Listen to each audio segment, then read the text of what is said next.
আসসালামু আলাইকুম। কেমন আছেন সকলেই? আশা করি সবাই ভালো আছেন।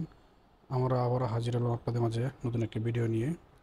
সেটাতে আপনারা দেখাবো আপনার এনআইডি কার্ড দিয়ে কয়টি সিম রেজিস্ট্রেশন করা আছে সেটা আপনি কিভাবে জানতে পারবেন সেটি আপনাকে আমরা আজকে এই ভিডিওর মাধ্যমে দেখাবো।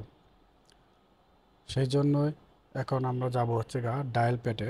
আমি ফোন থেকে একটি ডায়াল প্যাডে যাচ্ছি এবং ওখান থেকে আপনার ডায়াল করতে হবে *16001# ডায়াল করবেন। যে কোনো সিমে একটি ডায়াল করে দিবেন। আমি একটি সিমে ডায়াল করে দিচ্ছি।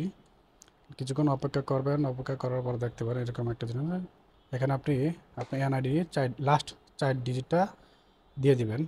আমি এখানে আমার এনআইডি কার্ডের লাস্ট 4 ডিজিট দিয়ে দিচ্ছি। আপনারা আপনাদের এনআইডি কার্ড 4 ডিজিট দিয়ে দেবেন। দিয়ে সেন্ড বাটনে ক্লিক করবেন। কিছুক্ষণের মধ্যে দেখতে পারেন আপনার এসএমএসটি চলে গেছে। কিছুক্ষণের মধ্যে আপনার কাছে একটা এসএমএস চলে আসবে এবং এটাতে আপনি দেখতে পারবেন আপনার এনআইডি কার্ড দিয়ে কয়টি সিম রেজিস্ট্রেশন করা আছে। দেখতে পাচ্ছেন উপরে আমার এখানে একটা এসএমএস চলে আসছে।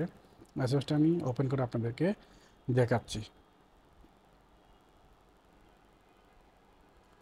এসএমএস বক্সে গেলাম, গিয়ে আপনাকে এখানে দেখাবো। আমি ক্লিক করছি। দেখতে পাচ্ছেন আমার এনআইডি কার্ড দিয়ে 6টি সিম রেজিস্ট্রেশন করা আছে।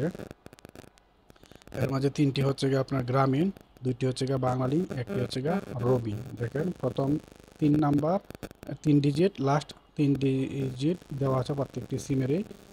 এইভাবে আপনারা আপনাদের এনআইডি কার্ড দিয়ে কয়টি সিম রেজিস্ট্রেশন করা আছে সেটা আপনারা খুব সহজেই চেক করতে পারবেন। আশা করি সবাই একটু উপকৃত হবেন।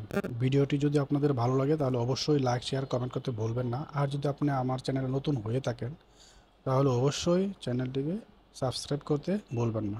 ধন্যবাদ সবাইকে।